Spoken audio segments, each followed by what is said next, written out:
empezamos esta tarde muy puntuales, bueno, incluso hemos empezado 4 minutos antes, pero ya que estamos aquí empezamos a rodar. Hoy estamos con María Alonso Dueñas, que es la coordinadora de ejercicio físico oncológico y cáncer dentro de GEICAM, que es una fundación que lleva 25 años investigando sobre el cáncer de mama, y gracias a su presidente, Miguel Martín, que está dentro del Gregorio Marañón como jefe, pues se puede decir que yo empecé a moverme y a meterme en hacer una asociación, porque me inspiró mucho en una charla que dio en Telefónica.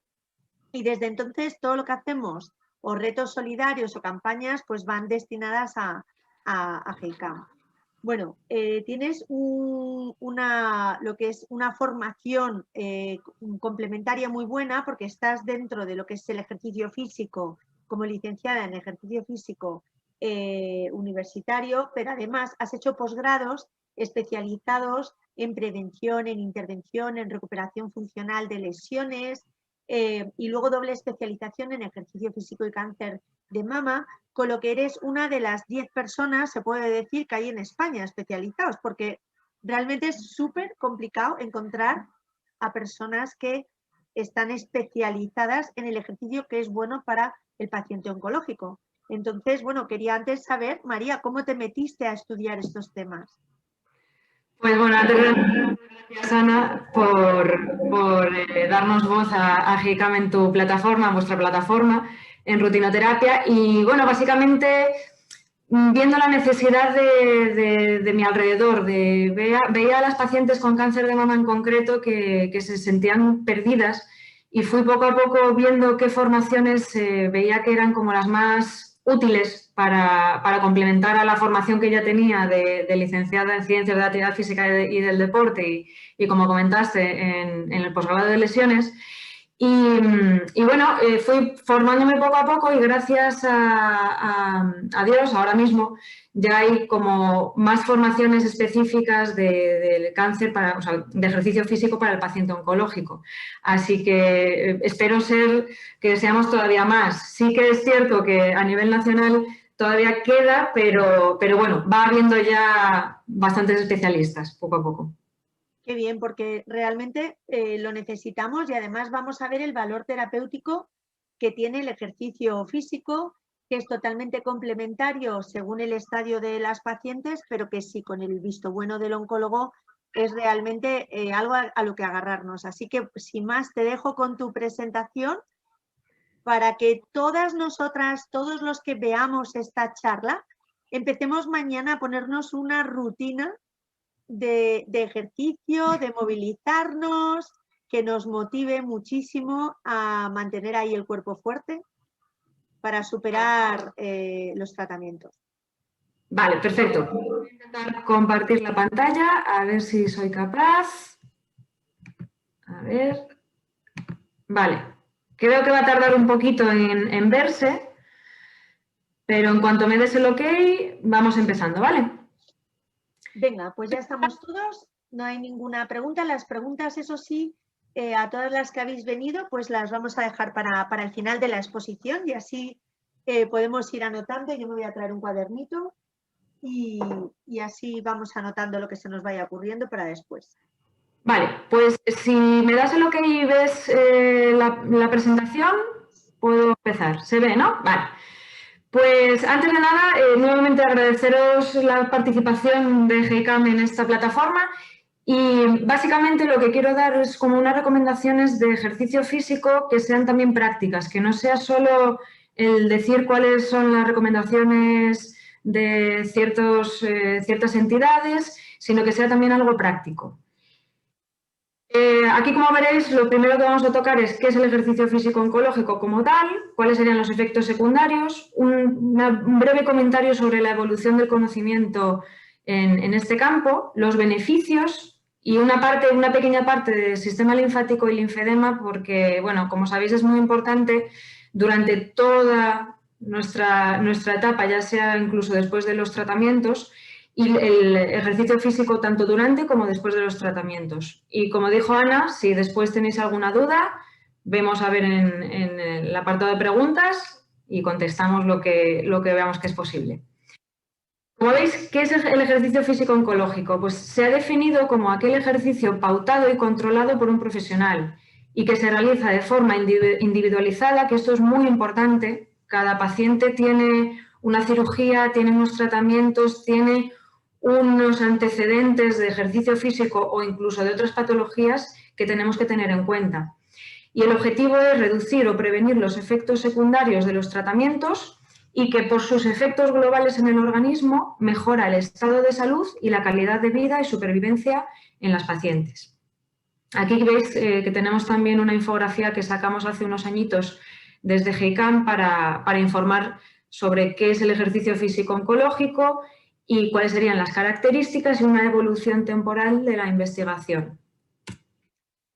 Como efectos secundarios de los tratamientos, muchas de vosotras ya sabréis que uno de los efectos que suele tener es la chemobrain, que se llama, que es esas pérdidas de memoria también a veces, incluso falta de concentración, y está demostrado, y todavía falta mucho, pero ya hay cierta evidencia que ve el beneficio del ejercicio físico en este efecto secundario. Igualmente también mejora el efecto anímico, porque también, como sabéis, el ejercicio físico segrega endorfinas, serotonina y otras hormonas, que al final esto lo que hace es que nos encontremos bien, y en ciertos aspectos de la enfermedad es muy, muy positivo este punto. Otro punto que tenemos que tener en cuenta es la prevención y reducción del linfedema.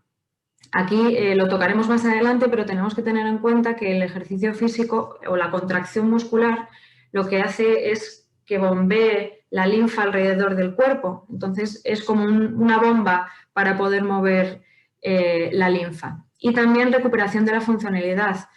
Tenemos que tener en cuenta que después de una cirugía, en este caso el fisioterapeuta es uno de los encargados de recuperar la movilidad del hombro en la zona afectada, así como de también cicatrizaciones y otros aspectos que previenen o que vienen de la cirugía.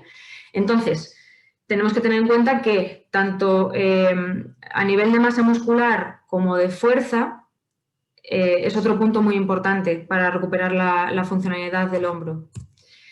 Luego, prevención y cardiotoxicidad y la mejora de la capacidad cardiovascular.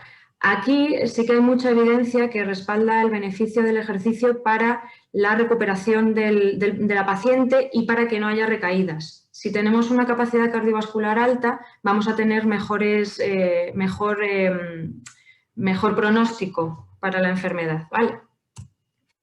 Otro punto también es el control de la composición corporal. Aquí es muy importante porque sabemos que hay una relación entre el porcentaje de masa grasa y la cantidad de hormonas circulantes en sangre, hormonas sexuales circulantes en sangre. Y también, como sabéis, las hormonas circulantes en sangre tienen que ver mucho con la enfermedad.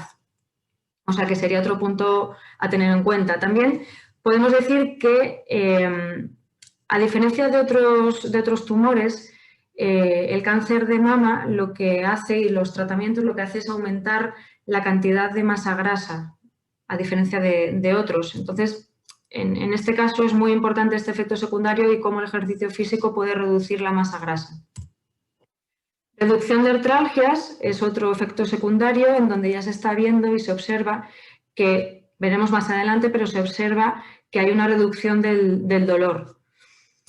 Y como último punto sería la disminución de la fatiga y la mejora de la calidad de vida. Esto podéis verlo, y seguramente las que seáis activas podéis ver que durante los tratamientos hay una fatiga acumulada del tratamiento, en donde podemos ver que si entrenamos, la fatiga del ejercicio físico como que tapa esa fatiga que es como muy fea y una sensación peor que la del ejercicio físico, ¿vale? Entonces, estos puntos son muy importantes para, al fin y al cabo, que la paciente tenga un estilo de vida, una mejora de la función física y de la calidad de vida.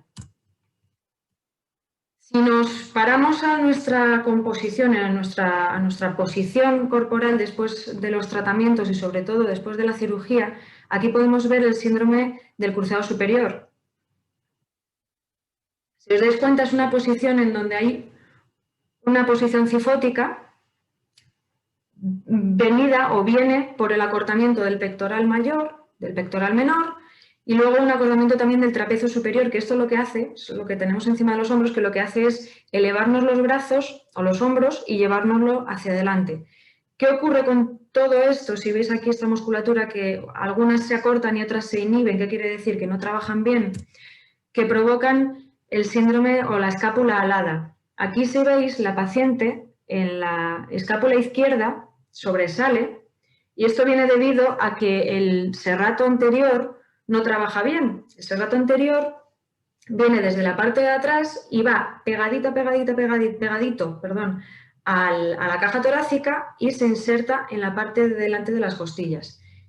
Esto viene producido porque el serrato anterior no está activado o no está trabajando bien, y lo que hace es que separa la escápula de nuestra caja torácica, en este caso de nuestras costillas. Esto también, el problema que tiene que aparezca esta escápula alada, es que al final nos impide realizar ciertos movimientos del hombro, o que realicemos un buen movimiento del hombro. Así que veremos más adelante algún ejercicio para mejorar esta complicación. Limitación en el rango de movimiento es otro efecto que soléis ver a menudo, en donde la flexión la tenemos acortada, la extensión también, y luego las rotaciones internas y externas también las vemos limitadas. El ejercicio físico lo que hace es que mejoramos toda esta movilidad en el hombro. La evolución del conocimiento en el ejercicio físico, como veis, desde el año 2000 más o menos, un poquito antes, va habiendo como una creciente evolución del conocimiento y un mayor interés por parte de los investigadores en ver cómo el ejercicio físico repercute en la enfermedad.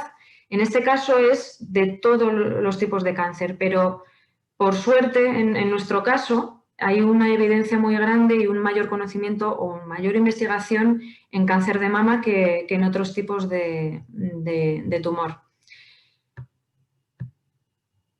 Y bueno, esta guía y estas recomendaciones se sacaron a principios de este año, se publicaron a principios de este año, del 2020, y básicamente son unas guías y recomendaciones de una mesa redonda que se realizó por parte de distintas entidades a lo largo del mundo, en donde vieron con toda la evidencia científica que había hasta el momento, hasta este año, cuáles eran los ejercicios o cuáles eran los beneficios para los pacientes. Y llegaron a la conclusión de que para todos los adultos, lógicamente, el ejercicio físico es importante para prevenir la prevención del cáncer, y que el ejercicio físico reduce el riesgo en 7 tipos comunes de cáncer, como es colon, mama, endometrio, riñón, vejiga, esófago y estómago. De hecho, los que más repercusión tiene es tanto en colon como en mama. Y para los supervivientes con cáncer, lo que recomiendan es incorporar ejercicios para ayudar a mejorar la supervivencia.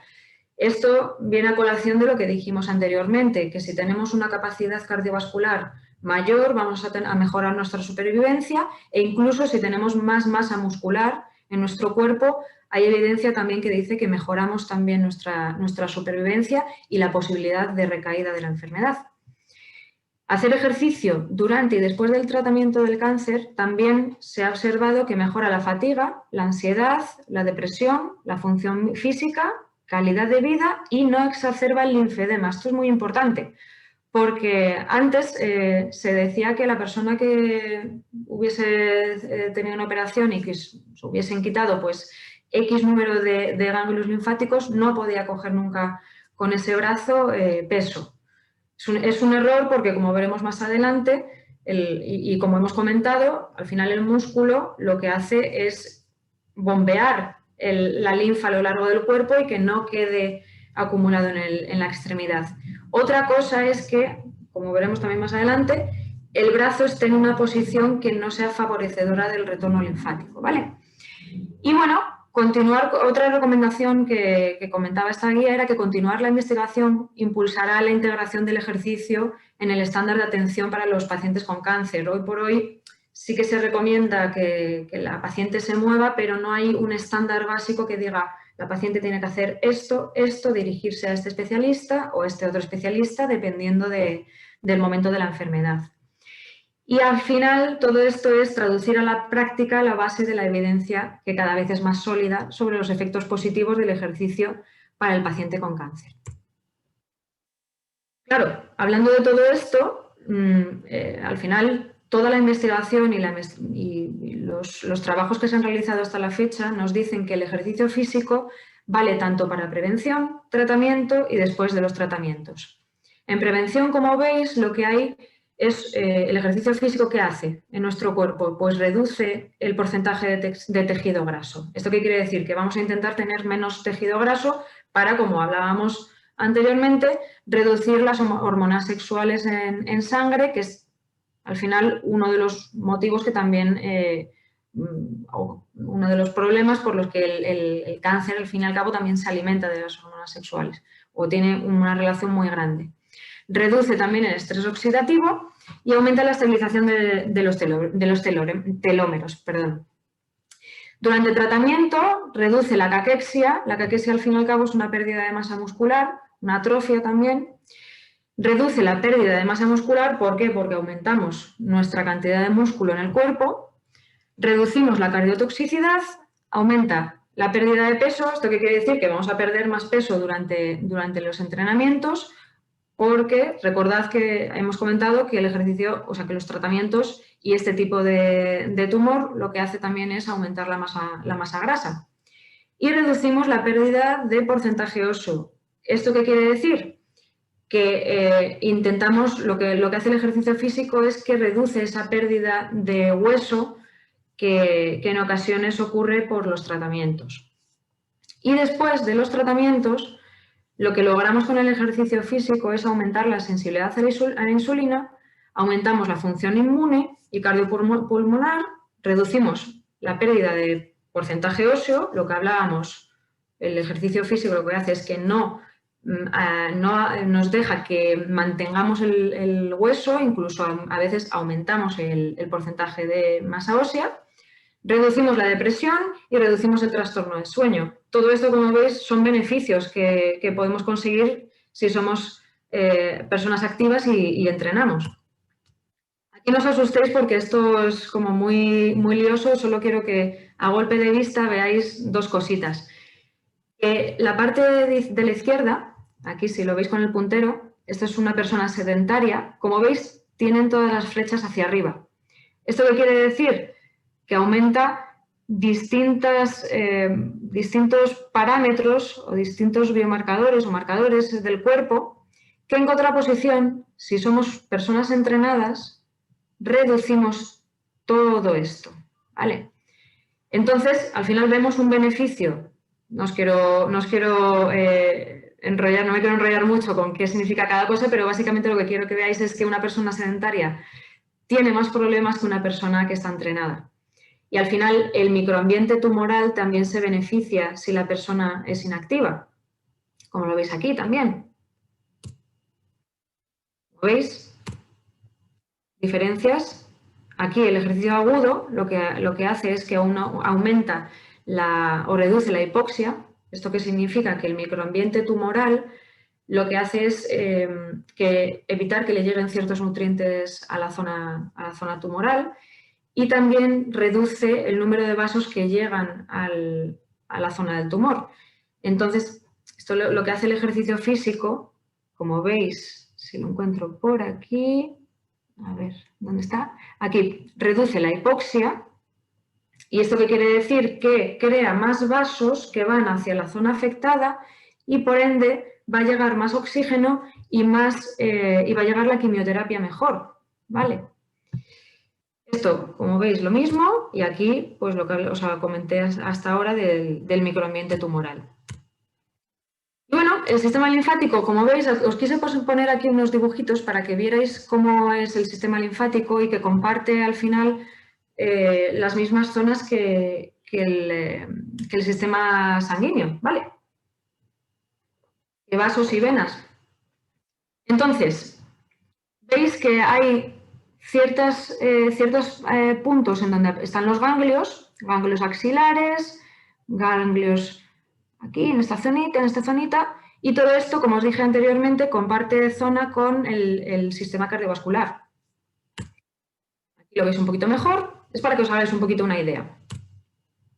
Las funciones, ¿cuáles serían? Drenaje, transporta lípidos, vitaminas y macromoléculas, y también hace una función de respuesta inmunitaria. Si os dais cuenta, cuando nos ponemos enfermos con catarro o demás, siempre nos tocamos algunos ganglios y están como inflamados. Eso quiere decir que están trabajando y por eso están más infladitos. Entonces, como veis, es una de las funciones, la respuesta inmunitaria.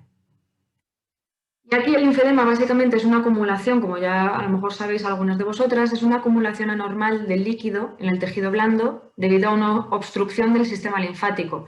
¿Esto por qué viene producido? Si, por ejemplo, yo siempre hago el mismo ejemplo de la M30. Si tú vas por la M30 y te cortan salidas, va a haber más tráfico, van a acumularse los coches. Pues esto es muy parecido. Si al final tenemos una extracción de X número de ganglios linfáticos producidos por la enfermedad, al final tenemos más probabilidad de que se acumule la linfa en nuestra extremidad afectada. Y aquí, como veis, esto sería una zona normal, sin acumulación de linfa. Los rojos serían venas y arterias, ¿vale? Rojo, venas, azul, arteria, y este sería el sistema linfático, ¿vale? Los vasos linfáticos. Cuando no trabajan bien, todo el líquido intersticial que hay por la zona se acumula y al final hay una inflamación. Sabéis que los grados del linfedema serían leve si el linfedema es menor de 3 centímetros, moderado si está entre 3 y 5 centímetros y ya severo si es mayor de 5 centímetros. Los factores de riesgo serían la edad avanzada, el tipo de cirugía, si hay una disección de ganglios y encima si el número es muy grande, y luego la radioterapia, que también puede crear fibrosis, que esto significa que va a crear daño en las paredes de los vasos linfáticos y al final va a haber un fallo mecánico, no va a poder circular bien la linfa por estos vasos. Y el ejercicio que debe de hacer, ayudar a evitar esa fibrosis y crear ciertos mecanismos compensatorios que se va viendo que es posible crear. En ellos, uno de ellos sería la anastomosis linfovenosa, no os asustéis por este nombre, pero básicamente es una apertura de canales entre vasos. Se van como creando canales para poder repartir la linfa. Y la otra opción sería que puede crear el ejercicio, sería la evacuación a través de los canales prelinfáticos. Esto básicamente es como una especie de excavaciones en el tejido en donde pueda ir o pueda salir esa linfa. Aquí solo quiero que veáis que las personas que entendáis inglés podéis verlo perfectamente, pero las que no, básicamente lo que quiero que veáis es que el American College of Sports Medicine, que es el Colegio Americano de Medicina Deportiva, lo que hace es dar unas pautas mediante la investigación en donde vemos cuáles serían la dosis de ejercicio y el número de repeticiones. Entonces, tanto para cáncer, la fatiga, perdón, como para calidad de vida y función física, como veis, los puntos este y este, son 3 series de 30 minutos por sesión de intensidad moderada para ejercicio aeróbico, para ejercicio de resistencia, 2 series de 12 o 15 repeticiones, 2 veces por semana. Como veis, serían 3 veces por semana, 30 minutos, en este caso serían 2 veces por semana, 2 series de 12-15 repeticiones y así sucesivamente, ¿vale? Primero aparecen las semanas que tienes que hacer, el número de semanas, el número de series que tienes que hacer y el número de repeticiones. Aquí, ejercicio aeróbico, ejercicio de resistencia y una combinación de ejercicio aeróbico y resistencia. Tengo que apuntar una cosita, que es que hace una semana salieron las nuevas recomendaciones de la OMS, en donde aumentaban la cantidad de ejercicio que debía de realizar la población sana. Y antes se recomendaba 150 minutos a la semana de ejercicio moderado o 75 minutos de ejercicio vigoroso. El ejercicio moderado es aquel en donde tú puedes hablar mientras practicas la actividad, o 75 en donde la actividad vigorosa sería aquella en donde tú ya no puedes hablar.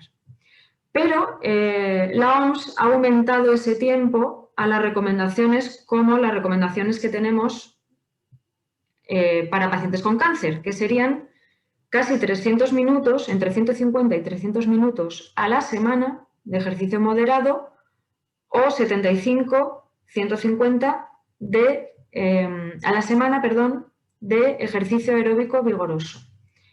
Aquí, como veis, entonces, lo que se hace es que han aumentado al doble. Hay que hacer mucho más ejercicio del que se recomendaba anteriormente. Si tenéis cualquier duda aquí, me la podéis comentar en la siguiente parte de preguntas, ¿vale?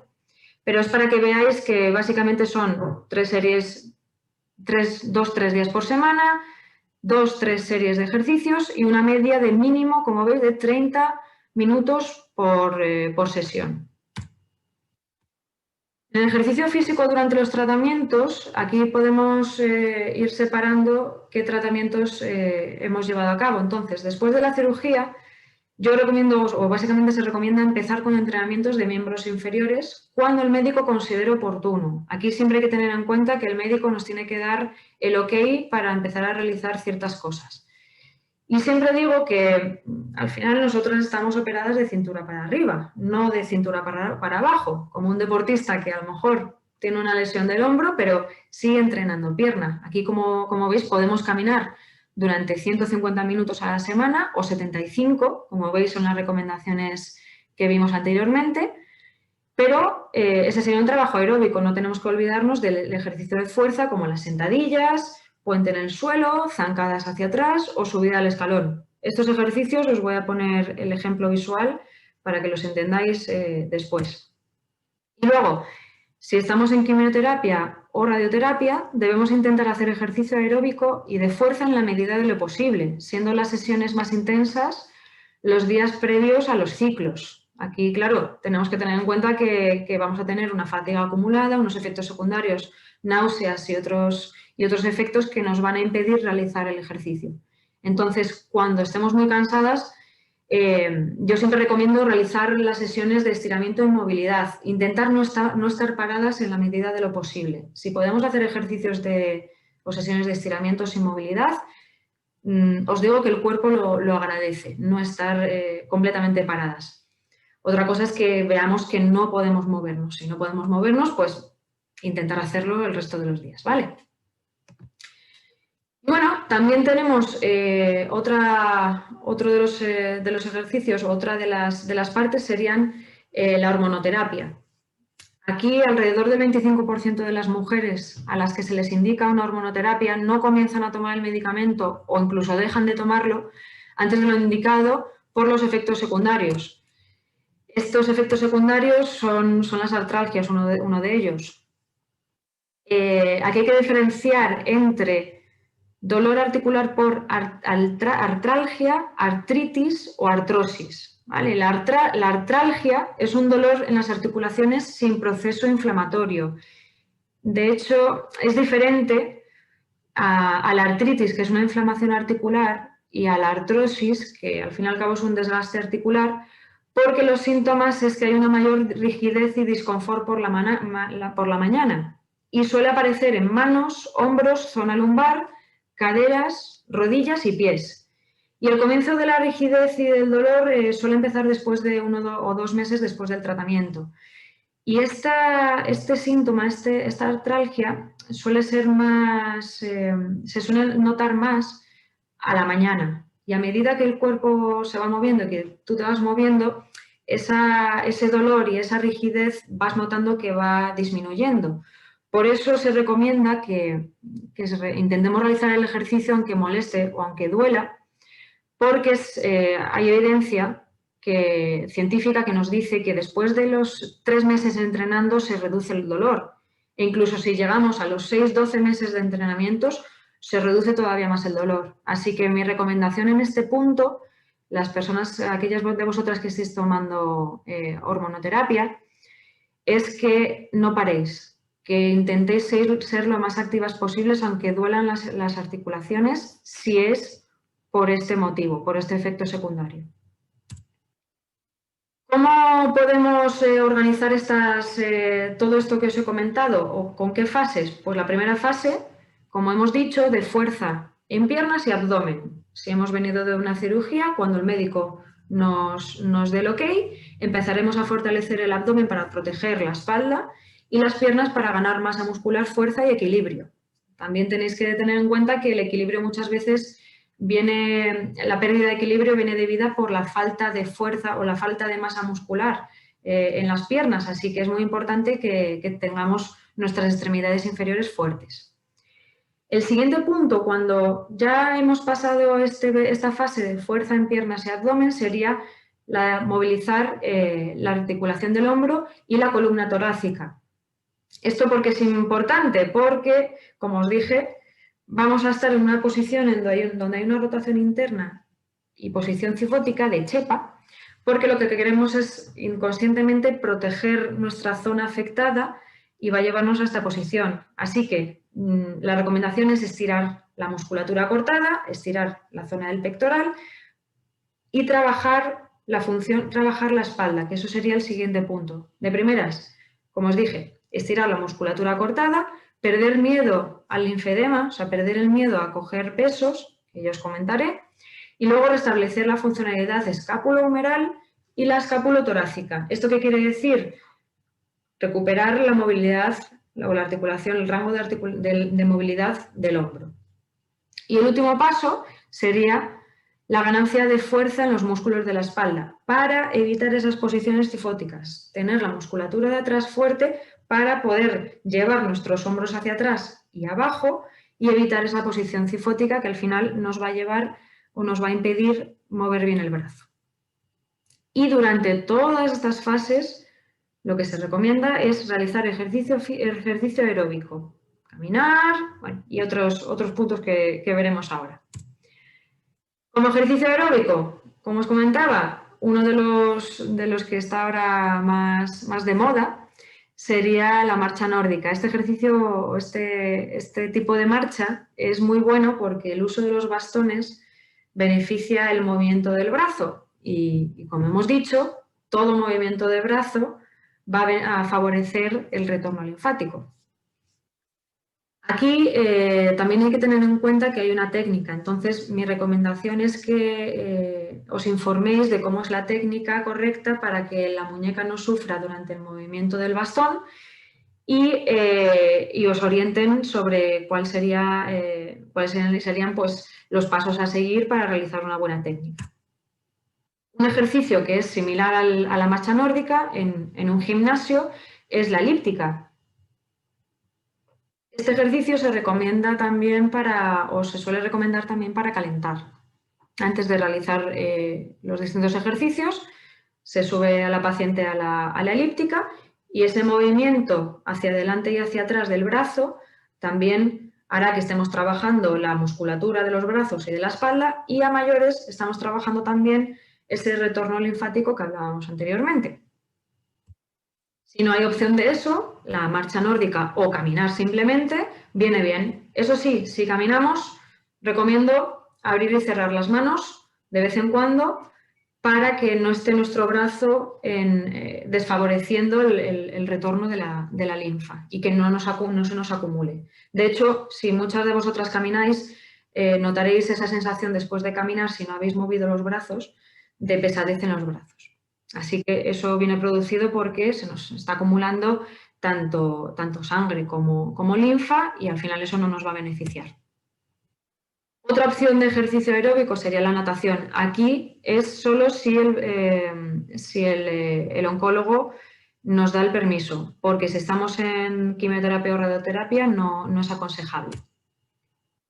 Otro ejercicio que a mí me gusta muchísimo y es muy completo sería como ejercicio aeróbico el remo. Aquí, como veis, la mujer está en esta posición, se desplazaría hacia adelante y cuando recoge hacia atrás, estirando las piernas, recogería los brazos hacia atrás, flexionándolos y ahí estaríamos haciendo también un trabajo de espalda que, como os dije, viene muy bien para mantener una buena posición corporal. Y el trabajo de piernas también influye, entonces estaremos haciendo un trabajo muy completo. Esta sería una opción. Os pongo varias opciones para que veáis que no es solo caminar el ejercicio aeróbico. A tener en cuenta durante los tratamientos en el ejercicio físico que es muy importante empezar con intensidades suaves y pesos ligeros para progresar lentamente. Esta diapositiva memorizadla porque es muy importante.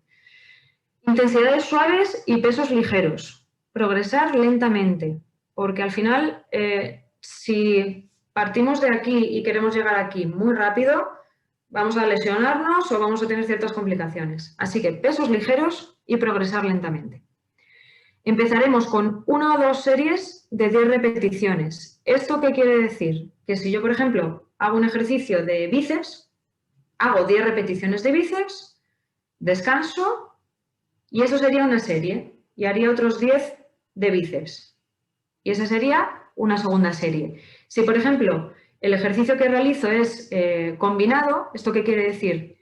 Que realicemos 1 o 2 series de 10 repeticiones, de 4 ejercicios de tren superior, de espalda, de brazos, de hombros, y 4 de tren inferior, ya puede ser glúteos, piernas en general, cuádriceps, etc. Aquí, ¿qué podemos hacer para que entendáis lo de las series y las repeticiones? Yo hago un ejercicio de pecho. Hago, por ejemplo, press de pecho. 10 repeticiones. Me voy al siguiente ejercicio. Bíceps. Flexión de bíceps. Y hago otras 10 repeticiones. Y ahora hago el siguiente ejercicio, piernas. Hago sentadillas y hago otro de piernas, X. Una vez que llegas al final, eso sería una serie. Volvería otra vez al ejercicio primero, pecho, pum, pum, pum. Sigo haciendo los 4 ejercicios que dije y al llegar al último habremos completado la siguiente serie. Entonces habremos realizado otra serie, ¿vale? Lo mismo, si hay cualquier duda me la comentáis ahora. Descanso entre ejercicios de 30 segundos como mínimo y cuando se pueda hacer 12 repeticiones con el mismo peso que estábamos moviendo con 10 repeticiones, subiríamos el peso. Si, por ejemplo, a mí me cuesta hacer con 10 repeticiones con 5 kilos y luego llega un momento y llegará en donde soy capaz de realizar 12 repeticiones, eso significa que mi peso ya lo tolero demasiado bien y ya no es un estrés para mi cuerpo, entonces tengo que subir el peso, ¿vale? 10 repeticiones y cuando sea capaz de llegar a 12 repeticiones con ese peso, significa que tengo que subir el peso que estaba moviendo y volver a las 10 repeticiones. Puede haber algo de pesadez en el brazo después del entrenamiento, pero esa pesadez tiene que desaparecer a las 24 o 48 horas. Si no desaparece, sí que tendríamos que ver qué sucede e ir a fisioterapeuta o al oncólogo para que veamos que está todo bien y que no hay una acumulación de linfa en el brazo afectado, ¿vale? Y empezar con el entrenamiento de fuerza cada 72 horas. ¿Esto qué quiere decir? Que si entrenamos el lunes, tiene que pasar el martes, el miércoles y entrenar el jueves fuerza. Una vez que nuestro cuerpo esté adaptado al entrenamiento de fuerza, podemos hacer el entrenamiento cada 48 horas según se vea la tolerancia al entrenamiento. ¿Qué quiere decir? Que si entrenamos el lunes, no tenemos que esperar al jueves. Lo haríamos el miércoles, el siguiente entrenamiento de fuerza. Tenemos que prestar atención a la posición de nuestros brazos cuando entrenemos. O sea que hay que buscar posiciones facilitadoras del drenaje linfático. Aquí esto os lo comento porque hay ciertas posiciones, por ejemplo en yoga, en donde nos colocamos en una posición con los brazos apoyados en el suelo y boca abajo, y eso, mantenido poco tiempo, no pasa nada entre comillas, pero si lo mantenemos muchos segundos, nuestra linfa va a tender a acumularse, entonces no es una posición facilitadora. Las posiciones que son facilitadoras son aquellas en donde nuestro brazo está enfocado hacia el techo. Y si hay metástasis ósea u osteopenia u osteoporosis, debemos de tener mucho cuidado con ejercicios de impactos fuertes y con el manejo de pesos muy altos. Aquí es muy importante que se progrese en el peso, y sí que es cierto que para la generación de masa ósea los pequeños impactos y controlados sí que son buenos, como correr y demás, pero solo si se tiene osteopenia y si el ejercicio está supervisado por un profesional. Así que en este punto, muy importante que, así como en todos los anteriores, pero sobre todo en este, si tenemos esta metástasis ósea o osteoporosis o osteopenia, un déficit de masa ósea, debemos de estar bajo la supervisión de un profesional. Ya sea, depende en la etapa en donde estemos, ya sea fisioterapeuta o el educador físico deportivo, que es el antiguo INEF, ¿vale? El licenciado en Ciencias de la Actividad Física y del Deporte, que en la actualidad la nomenclatura sería educador físico deportivo. ¿Y cuáles serían los ejercicios para lo que os he comentado hasta ahora, de movilidad de hombro y de columna torácica? Esta posición, aquí, lo que se hace, la posición inicial, como veis, la persona tiene los brazos apuntando hacia el techo. Aquí hay que apretar el abdomen bien y no arquear la espalda demasiado, la curvatura normal, mantener la curvatura normal, y la posición final sería el siguiente punto. O sea, la cuestión es llevar los brazos hacia atrás, como si quisiéramos con los dedos gordos de nuestras manos tocar el suelo. Ojo, como os he dicho, este movimiento lo que va a querer hacer en la espalda es arquearla más de lo normal, por eso el tema de apretar muy bien el abdomen. No queramos llegar al final y queramos llegar a tocar el suelo a la primera. Vamos a ir progresando lentamente, y os digo que con este ejercicio y con otros, pero bueno, este es uno de ellos, vamos a lograr más rango de movilidad en la articulación. Y un punto importante, si el brazo, en este caso, por ejemplo, el izquierdo, es el brazo afectado, el brazo bueno, el brazo derecho, va a seguir siempre al izquierdo. ¿Qué quiere decir? Que si el izquierdo llega hasta este punto, el derecho no va a tocar el suelo. Va a seguir siempre la altura que llega el brazo afectado. Otro ejemplo de ejercicio para aumentar la movilidad del hombro, y en este caso sería la abducción, sería este, tumbadas, tocando siempre el codo y la mano en el suelo, subir el brazo. Como los niños cuando se tiran al suelo en la nieve y se ponen a hacer como el ángel, que se llama, pues lo mismo. Y aquí lo que tenemos que evitar es lo mismo, que no se arquee la zona lumbar apretando bien el abdomen. Y otro ejercicio que suele gustar mucho y liberar mucho es este. Aquí nos colocaríamos de pie con las manos, erguidas, de rodillas, con las manos apoyadas en el balón, y nos deslizaríamos hacia adelante con él, lanzando el pecho hacia el suelo. Este ejercicio es muy bueno porque también ayuda a estirar bien la zona afectada, pectoral mayor, pectoral menor, un poquito de dorsal incluso si nos movemos un poquito, y es un ejercicio que a las pacientes les suele gustar mucho. Muy bien, seguimos con el último de movilidad de hombro y columna torácica. Aquí, o los últimos, queda este y otro. Aquí no recomiendo apoyar la mano o apoyarla levemente si este es el brazo afectado.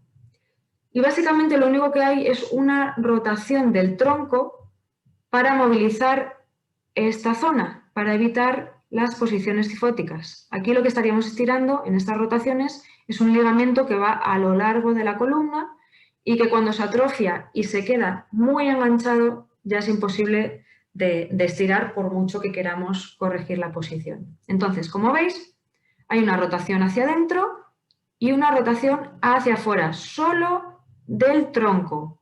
La espalda, o sea, las caderas quedan siempre mirando al frente. Otra opción que es más factible también sería esta posición. Vale, en esta posición lo que hacemos es una rotación, pero aquí tenemos que tener en cuenta que no nos podemos colocar sobre el brazo afectado. ¿vale? No nos coloquemos nunca sobre el brazo afectado. Y aquí lo que hacemos es lo mismo, una rotación del tronco, evitando levantar las rodillas, ¿vale? Porque el cuerpo va a querer tender a levantar las rodillas y a mover todo el cuerpo. Así que la cadera apuntando al mismo sitio. Como ejemplos de fuerza en los músculos de la espalda, estos dibujitos están sacados de una infografía que os comentaré más tarde que hicimos.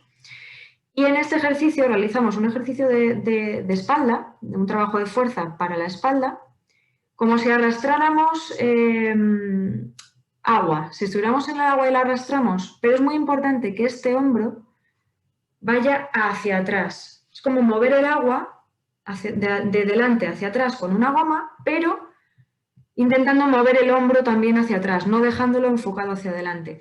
Aquí, tanto en este como en este, lo que es importante es que si tenemos unas gomas, que no nos aprieten la mano. Si somos capaces de tener gomas con agarre, muchísimo mejor, porque todo lo que sea que nos corte la circulación en la mano, al final no es bueno y puede provocar un linfedema en la mano. Entonces, evitemos las gomas que se enroscan, las TheraBands que se llaman, o las bands, y utilicemos gomas que puedan llevar agarres, ¿vale? Entonces, en este ejercicio sería un ejercicio de espalda, los hombros los llevamos hacia atrás y este es un ejercicio de remo clásico. Aquí los brazos van hacia adelante en extensión y los recogemos como si recogiéramos lo que sea, una piedra, imaginemos, de delante hacia atrás, como si quisiéramos tirar hacia el pecho. Aquí lo mismo, es importante que el hombro no quede enfocado hacia adelante, sino que como si tuviéramos dos lápices y quisiéramos dibujar una línea recta con los hombros. Y este último ejercicio de fuerza para la espalda es el ejercicio que os comentaba para la escápula alada. Aquí estaremos trabajando ese rato anterior, tumbadas, y lo que realizaremos es, desde esta posición, llevar solo los hombros hacia adelante y hacia atrás, recogiéndolos, juntando y separando las escápulas, sin flexionar los codos. Los codos se quedan siempre en esta posición y lo que intentaríamos sería como acercarnos al techo o recogerlos y alejarnos del techo. Este ejercicio también se puede realizar en una pared. A mí me gusta hacerlo también para que se vea cómo es el movimiento. Contra una pared sería la misma posición, pero de pie, e intentando, sin mover el tronco y sin mover nada más que los brazos o los hombros, acercarnos para tocar la pared y recoger los hombros hacia atrás para alejarnos de la pared. Como ejercicios de piernas y abdomen, este es el clásico de la sentadilla. Aquí no pasa nada porque la rodilla pase la punta del pie. Antiguamente se nos decía que no podíamos pasar la punta de los pies, pero hay evidencia suficiente que nos dice que podemos llegar a separar un poquito o a adelantarnos de la punta de los pies, pero sin pasarnos. Es importante, pecho mirando al frente. El otro ejercicio sería la zancada o la subida a cajón, pierna apoyada y subimos. Aquí, importante que sea el glúteo de la pierna que está apoyada la que haga todo el trabajo. Y otro ejercicio, el puente clásico. Aquí otra recomendación sería que los brazos pueden colocarse así para facilitar el retorno linfático o apuntar con ellos hacia arriba. Y un ejercicio de fuerza que me gusta mucho para piernas y abdomen también sería este. Desde esta posición, la persona extiende un brazo y una pierna contraria sin arquear la zona lumbar. Este es un trabajo de abdomen buenísimo y además también trabaja piernas, como veis, facilitador del retorno linfático, y hacemos también un trabajo de movilización del hombro. Para complicar, lo que podemos hacer, poner peso. Cuando ya nos resulte muy fácil, ponemos medio kilito aquí y realizamos el movimiento. Con un brazo y con el otro. Este ejercicio también es de coordinación. La estructura del entrenamiento serían ejercicios preparatorios para brazos, abrimos y cerramos, subimos y bajamos brazos, un calentamiento en movilidad articular de hombro y de caderas, realizamos el entrenamiento de fuerza primero, luego el entrenamiento aeróbico y por último estiramientos y movilidad articular. Y bueno, después de los tratamientos, lo que se ha recomendado hasta ahora, mantenerse activa realizando ejercicios de fuerza, estiramientos o movilidad y aeróbicos, seguir todo el proceso descrito anteriormente y comentaros que hay suficiente evidencia en la literatura científica que indica que a mayor fuerza y cantidad de masa muscular hay un mejor pronóstico para la supervivencia y la posible recaída. Así que tened en cuenta que tenemos que mantenernos activas después de todos los tratamientos y una vez superada la enfermedad. Y aquí os he puesto una diapositiva de cuáles son las infografías que hemos realizado hasta ahora dentro del área de ejercicio físico oncológico que podéis encontrar en nuestra página web o en nuestras redes sociales.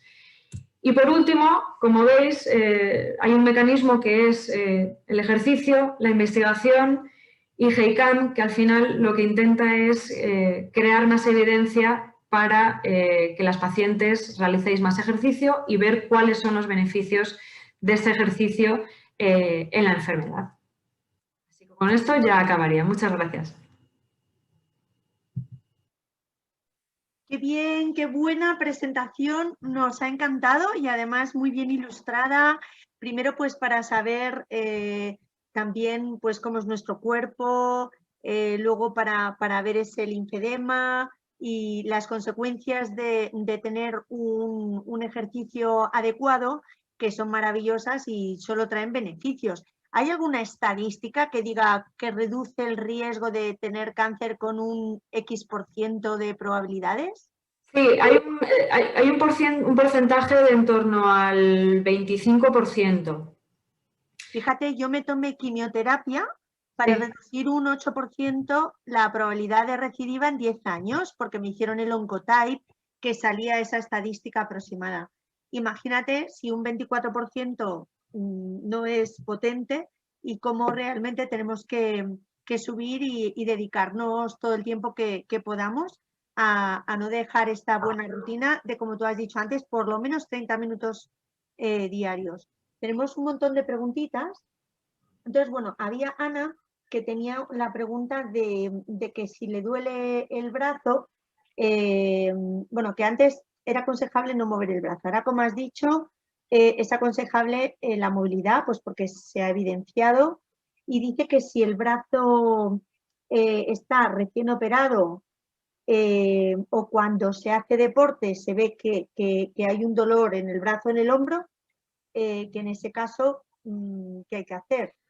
Claro, el cuerpo es muy inteligente y nos habla. Entonces, muchas veces hay que escuchar a nuestro cuerpo. Si ella lo que comenta es que su cirugía reciente, lógicamente, primero necesita recuperarse de la cirugía y ahí es cuando intervienen los fisioterapeutas, en donde poco a poco va a poder ir movilizando el brazo. Pero tenemos que tener en cuenta que hay una cicatriz, hay unos puntos, entonces nuestro movimiento tiene que reducirse hasta primero que la cicatriz esté bien cerrada y luego que nuestro oncólogo, o en este caso el cirujano, nos dé permiso para empezar a hacer ciertos movimientos. Pero mi recomendación es que si está después de una cirugía, esté también seguida por un fisioterapeuta para aconsejarla e ir como aconsejándole dependiendo de la fase en donde esté, de qué ejercicios o qué movimientos puede empezar a hacer. Vale. Y ahí, por Vamos, ejemplo, si le nos duele, dice, si le duele el brazo, pues que no duerma del el lado brazo, del brazo porque su operado. cirugía, exacto, porque su cirugía es muy reciente, lo recomendable es no mover en ese movimiento que le está doliendo. Tú has dicho, y me parece súper oportuno, que nuestra fisioterapeuta también dice que hay ejercicios y personas y lo ideal o idóneo es que tengas una consulta personalizada para ver en tu caso, pues en qué momento estás, cómo estás físicamente, porque no todo el mundo va a responder lo mismo. Entonces, el primer paso sería ir a ver a una fisioterapeuta o ir a ver a un entrenador personal como tú que tenga ese conocimiento de ejercicio físico y cáncer, y luego ya esas tablas que nos has dado se podrían hacer solas en casa, o la recomendación es que todo el tiempo sea bajo supervisión. Claro, aquí interviene el tema económico. Lógicamente no puedes hacer, si no hay como un soporte económico, es complicado que tu seguimiento sea semanal, por ejemplo, pero bueno, se pueden hacer muchas opciones. Puedes a lo mejor hacer un seguimiento mensual o cada 2 meses para que el profesional te supervise, ya sea fisioterapia o el educador físico deportivo. Pero mi recomendación es que si has acabado una cirugía, lo normal es que el fisioterapeuta sea el primero que te vea y te lleve. Y luego ya hay como un trabajo multidisciplinar entre fisioterapia y los educadores físico-deportivos, en donde ya nuestra parte es más la de el ejercicio físico como tal, no la parte terapéutica, sino ya en función de la cirugía que has tenido, en función del tratamiento que hayas tenido o estés teniendo, ahí ya sabemos nosotros manejar la cantidad de ejercicio físico que necesitas, qué tipo de ejercicios, porque luego también pensemos, como te comenté antes, que cada persona tiene una mochila atrás, tiene unas patologías previas, a lo mejor tienes una hernia discal y hay que saber manejar, vale, has tenido un cáncer de mama, tienes una cirugía, pero también tengo que tener en cuenta qué lesiones tienes previas y hay que saber entrenarlas de una determinada manera para que puedas realizar el ejercicio sin tener lesiones. Totalmente. Merche también decía que hay unos HIIT de 7 minutos que son aeróbicos, que ¿cómo los ves? Los que se ponen en internet de 7 minutos, si son muy fuertes, si lo ves que a nivel cardiovascular hay que tener cuidado también porque la quimioterapia produce a veces soplos funcionales y entonces, claro, en este aspecto... Claro, justamente, mi recomendación es personalizar. Al fin y al cabo, ese HIIT que dice ella de esos entrenamientos de 7 minutos es algo generalizado y realmente están enfocados para población sana.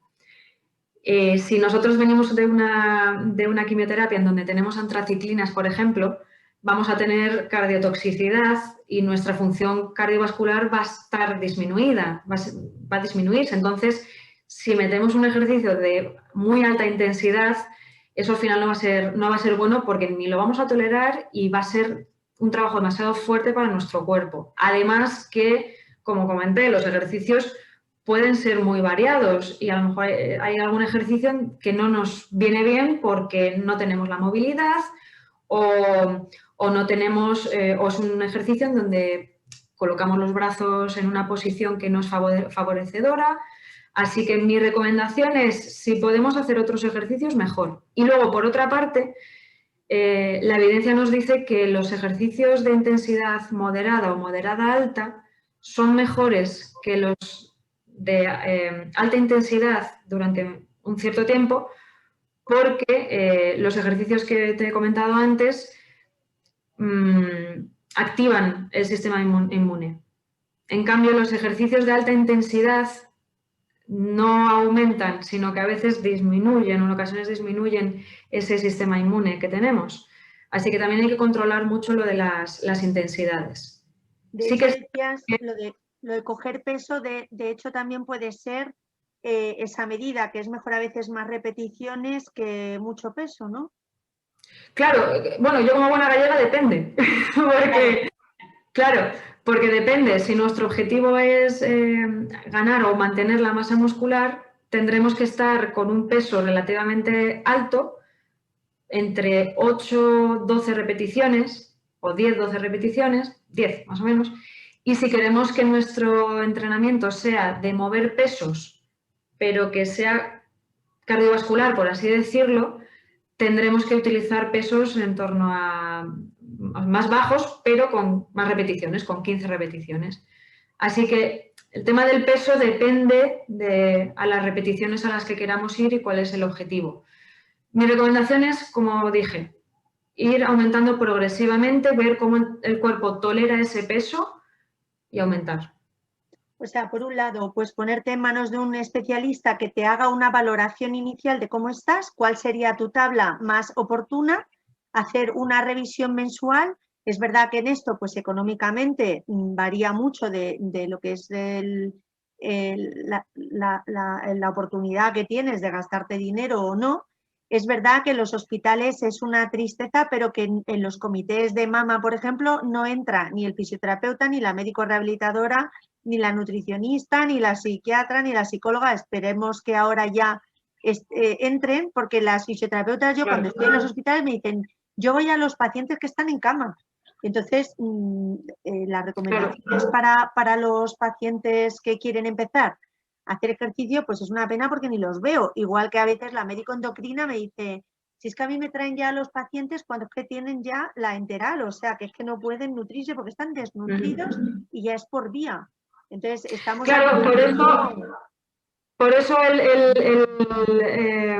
desde GEICAM lo que hicimos fue, desde el área de ejercicio físico oncológico, es hacer estas infografías que además coincidieron con el inicio de la pandemia, en donde pensamos, vale, ¿qué ejercicios vemos que pueden ser el mínimo que pueden realizar las pacientes, que sabemos que es seguro y que puede ser eficaz o que es eficaz? Entonces, por eso, esas infografías que os he enseñado, ahí como... No sé si lo recordáis, hay ejercicios de movilización de hombro, que es uno de los ejemplos que os he puesto, hay ejercicios de pierna y ejercicios de brazo, en distintas intensidades. Nivel básico, que es alguien que no ha realizado nunca ejercicio y sería sin material, y un nivel un poquito más avanzado, en donde ya hay un ejercicio con algo de material y algo más de fuerza, que necesita una técnica más depurada, por así decirlo, y que gracias a eso, pues bueno, es como una guía para poder guiar, nunca mejor dicho, a las pacientes y orientar de, ¿se puede hacer esto?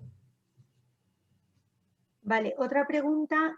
Bueno, están diciendo que hacen 2 veces a la semana online, a veces pues con alguna asociación, y luego otro comentario, me están diciendo que se podría tener un listado de personas que están especializadas en ejercicio físico y cáncer en España, porque de verdad que yo me volví loca hace, pues eso, nosotros pusimos en Moncloa a principios del 2019, y es que di con 7 personas especialistas.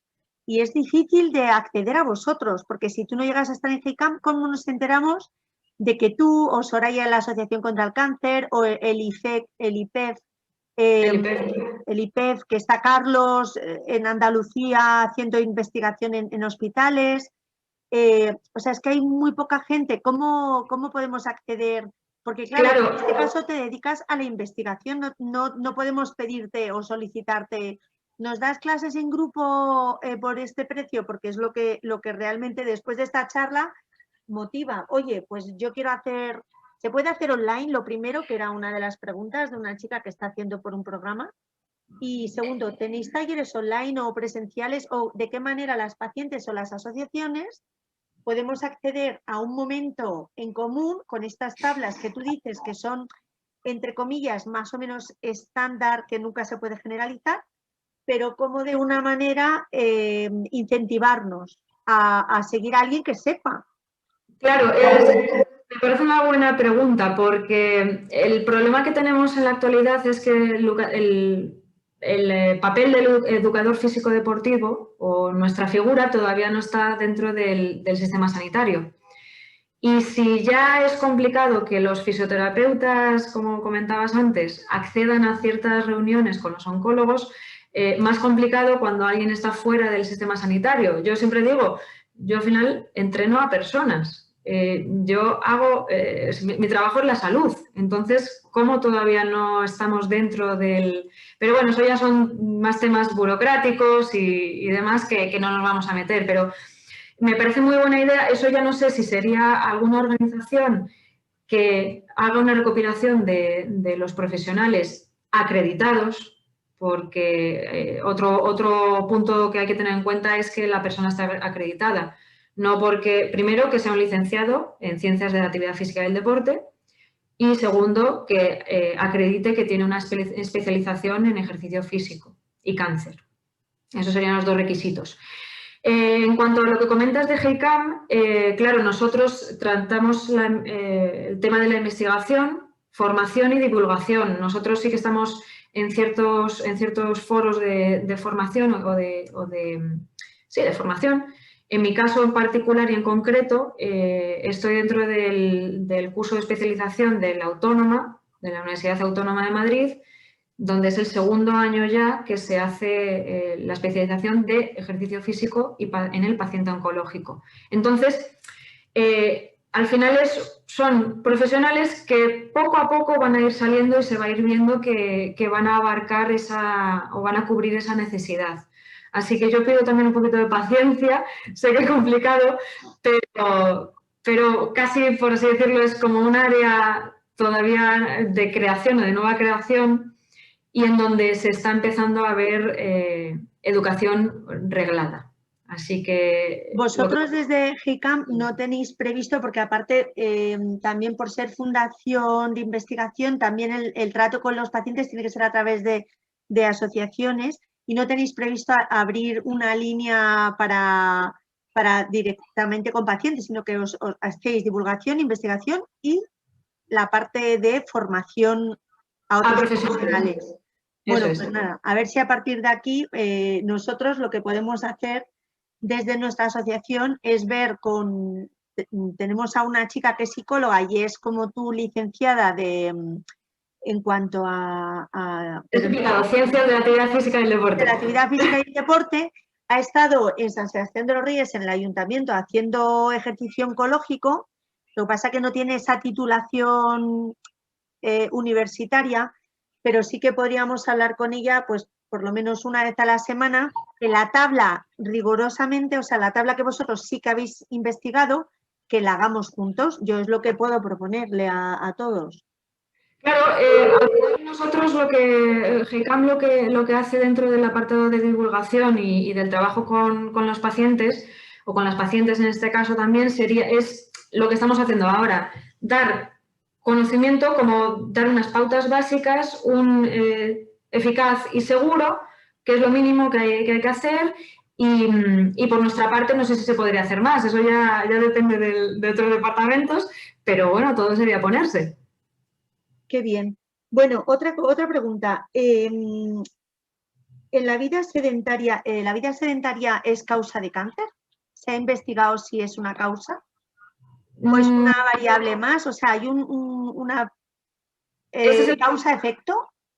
Ese es el problema, hay una variable. Si recuerdas, hay una diapositiva en donde veíamos la persona sedentaria, cómo tenía unos ciertos niveles enfocados hacia arriba y cómo la persona entrenada tenía los niveles hacia abajo. ¿Eso qué quiere decir? Que la persona sedentaria va a tener peor tolerancia a ciertos aspectos en el cuerpo, va a tener más colesterol, va a tener la capacidad funcional o la capacidad pulmonar menor, la capacidad cardiovascular menor también. Entonces, como también sabemos, el cáncer es multifactorial y si sumamos el sedentarismo va a ser otro factor añadido a ese azar que a veces ocurre o que suele ocurrir con el cáncer, que no nos va a beneficiar. Si compramos menos papeletas, así como fumar menos, es como la pregunta de ¿el beber o el fumar va a hacer que yo tenga cáncer? Nadie lo asegura, pero estás comprando muchas papeletas porque al final todo eso conlleva a que tu cuerpo esté peor. Totalmente. El organismo, además, la quimioterapia la expulsa antes porque tú sudas y entonces también, pues ya que ha hecho su función, ayuda también a expulsarla. Bueno, liberamos toxinas mediante la orina y otras opciones. Y también la quimioterapia, o el ejercicio físico también ayuda en la quimioterapia a que llegue, como dijimos, a la zona tumoral, a que los efectos secundarios sean menores, a tolerar, a que no haya retrasos en la quimioterapia porque no somos capaces de tener el siguiente ciclo. O sea que al final mi recomendación es que seamos lo menos sedentarias posibles. Y no es solo el ejercicio, y una última cosa, hay que diferenciar actividad física y ejercicio físico. La actividad física es cualquier movimiento del cuerpo que generamos con energía. Y el ejercicio físico es aquella actividad física que está planificada y estructurada en el tiempo con un objetivo. Entonces, no es solo el decir voy a entrenar tantos días a la semana y a caminar tantos días a la semana a esta intensidad, sino que todo lo que hagamos a mayores va a beneficiarnos. Subir las escaleras en vez del ascensor, salgo a caminar o me voy a trabajar caminando o voy a hacer una actividad X en la casa. Todo eso suma a esos minutos que hablábamos de actividad. Eso es una ayuda porque como es acumulativo, hay gente pues que no se tiene en pie y va de sofá a la cama, pero empezábamos, en nuestros cursos hacemos eso, venga, 4 minutitos al día, 4 minutitos, y entonces vas viendo que 4 minutos lo consigues y entonces te vas motivando y también es progresiva la motivación o el hábito. Y bueno, a veces el cuerpo, pues también si lo dejas, retomarlo empiezas de cero. Nos dicen que por favor que le piden a GEICAM que influyan en la sanidad pública para que esto forme parte de los equipos oncológicos. Hombre, en GEICAM estáis 800 profesionales sanitarios y oncólogos y dentro de la profesión pues formáis parte de las 17 comunidades de todos los buenos oncólogos que hay en los hospitales públicos. Y yo supongo que gracias a que ellos han puesto y están liderando contigo esta parte es porque hay interés. Sí, hay interés. Además, a nivel mundial hay mucho interés. En el resto de Europa, en Estados Unidos, hay muchos grupos de investigación también, no solo de cáncer de mama, de otros tumores. Entonces, yo creo que es más una presión de todos, tanto por parte de la sociedad como de las sociedades médicas, de muchos grupos que podrían ayudar a que esto sea posible. En un futuro seguramente, pero eso ya depende de ciertos organismos y que al final, bueno, lo que intentamos nosotros desde GEICAM es esto, pues ya que no hay esta parte de momento integrada, pues ayudar a que las pacientes pues tengan esos conocimientos o aportar conocimiento de unos mínimos que pueden hacer.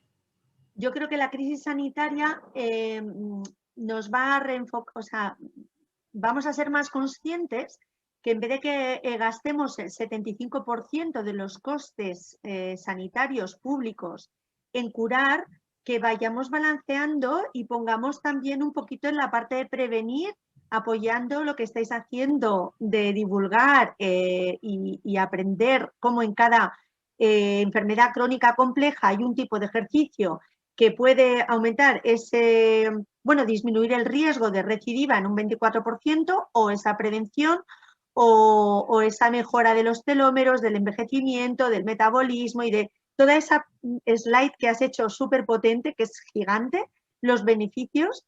Y bueno, pues todos vamos remando y esperemos que de aquí a 5 años esto esté ya instalado en el ADN de cualquier gerente de hospital.